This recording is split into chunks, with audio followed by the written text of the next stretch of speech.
I'm out here at the far end of our GRF golf driving range, actually doing a bit of practice. And now it might seem like a relatively strange place to practice in, but there is purpose to this practice. I'm sure, like every golfer on the planet, even the guys and girls on tour, find themselves in really not so desirable places from time to time. Tiger has talked a number of times about he never played a shot on course that he hadn't practiced.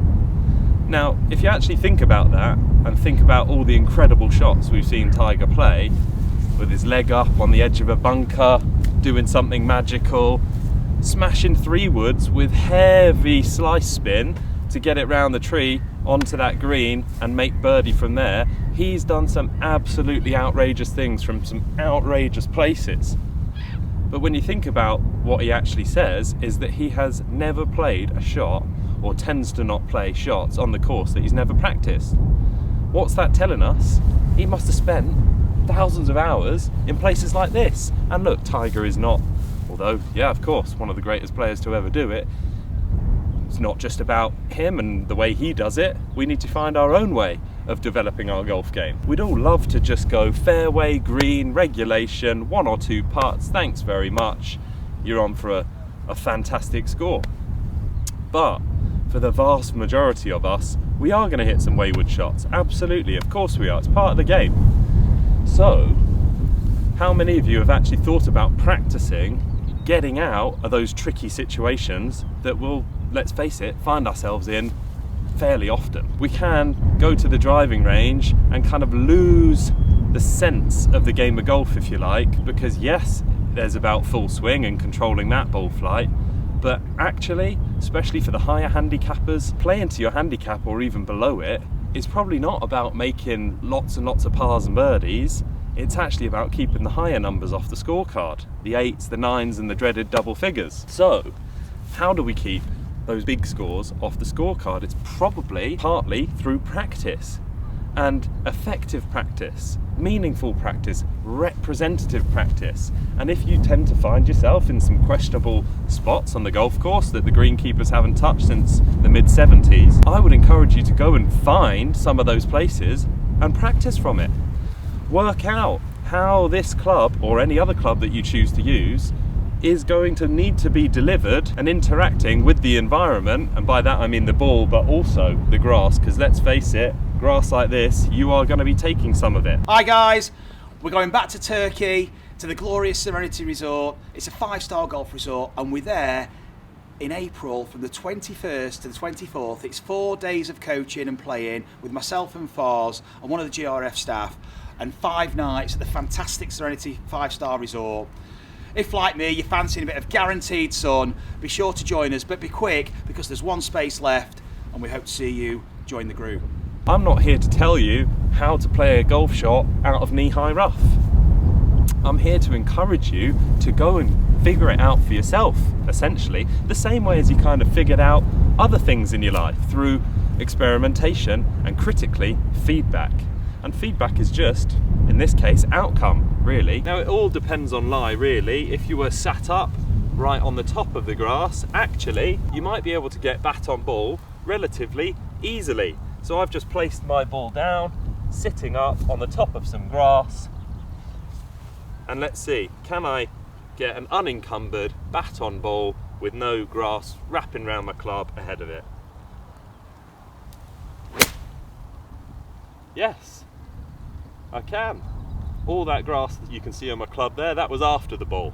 So actually, I've compressed that ball. That was a 90-yard shot out of the thick stuff. I say out of it, it was off the top of the thick stuff. What that is also telling me is I managed my low point really well there, because the ball was actually probably about this far off the actual ground. It was sat up on some really thick rough. So places like this are going to attune you to managing low point and swing depth, because if it's a foot off the ground, that is going to be a very different experience of swinging this club and getting bat on ball than if it's on the actual ground.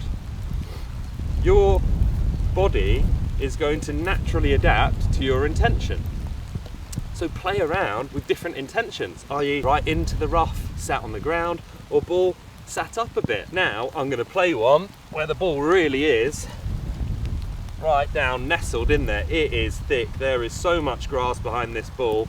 I can't possibly get bat on actual ball. There is going to be some grass between it. But in this case, I'm not looking to play a great approach shot into a green. This is pure rescue and recovery. This is just get out of here somehow, some way. In my mind, I'm thinking steep. I want to get down onto this ball. I do not want this club coming from behind the ball very much, because that is just going to tangle in all of this grass. Club will probably come out my hands and counts as a stroke because I attempted to play the ball. So in my mind, I'm thinking steep, steep, steep, down, down, down. What might be a good thing to do to encourage that? Well, at setup, you might want to tilt yourself this way, because what's that done to the arc of my golf swing? It has just done that. So now I'm coming down from a much steeper angle. I've also got my most lofted club in my bag to help get this ball up in the air as quickly as possible. Otherwise that grass is just going to keep it in there, and probably if it stays in there, I'm going to nudge it into an even worse place. So I am thinking steep with loft. What might help with that is, instead of taking my sort of normal grip, if I bring my trail hand over the top, what that might encourage is when I start to use this lever, club's going to work up more. Instead of my normal grip, it's going to work backwards more. So I want this club getting straight up in the air. So I've done two things to help me with steepness, a steep angle of attack. I'm tilting my body this way, but I'm also changing my grip to encourage a very, very steep swing. Because like I said, this is rescue and recovery mission. This is just get it somewhere back out in play, give myself a decent opportunity to save some kind of point or score on this hole.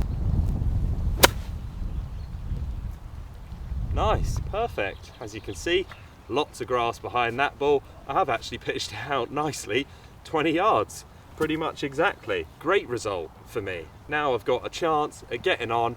If I one putt, maybe I save par, two putt, bogey, move on to the next, and hopefully don't spray one into this stuff. I've just given you what I'm thinking and potentially intending to do with this shot. You're going to find what is good for you. You are going to play around with steepness, with shallowness, with different grips. There is no one grip for the whole way round a course for every shot. If you're getting ready to hit a big bomb drive off a par 5 tee box, that might be a very different grip, might be, might not, than finding yourself in a place like this and wanting to get really steep on it. This is all about self-exploration. It is a fundamental part of the coaching philosophy we use every day here at GRF Golf. It is about each individual and what their preferences and styles and approaches are, and B, exploration and representative exploration about the game of golf, not just thinking about swing all the time. Because yes, there is a time and a place for working on and developing and your full swing, but this is also where the game is won and lost. It is recovering from awful positions and saving some kind of point or score on that hole. And if we think about the memorable shots that we see people play, the guys and girls on tour, or just playing partners that you've witnessed do incredible things, often it's not from the middle of a fairway 140 yards out with an 8-iron in hand. Although they're very nice shots, they're pretty forgettable. There's not much memory attached to it. Whereas you see someone stick it near a pin from a lie like this, that is a memorable and impressive shot. But like I said, practicing in an area like this is going to attune you big time to the instrument and how it needs to be delivered in order to get you out of this situation. And what actually inspired me to create this video was, at the end of every day when we finish coaching, we go out into the rough surrounding the driving range and the fairways that run alongside it, and just knock balls back into the range that have been sprayed out from some of our lessons. And often it's quite cold and windy, so I've got one hand in the pocket, one hand on a club and just chopping a few balls out. And it actually got me thinking, it's quite a skill to be able to chop a ball out of thick, deep rough with one hand. But I recognised what was going on, because every time I did it, my body wanted to lean forward like this, and the club was generally coming from this very steep place. But that was completely natural. I say natural, I suppose my body's learnt to do that over years of walking through thick rough almost every day and just chopping balls out of it. Because I guess at some point within that process I was shallow, swinging like this, and ball wasn't going anywhere. So over time the body recognises it and does that, chops it out. But that is then me just reflecting on and noticing what the body is doing, and actually how the body is adapting subconsciously to achieve the task of getting the ball back out into our driving range from some heavy, thick rough. My big takeaway from this video is for you guys and girls at home to just find yourself a patch of awful grass such as this and play around with it. Figure out what you need to do and how you need to adapt in order to get that ball back out into play, and hopefully saving those big numbers off your scorecard.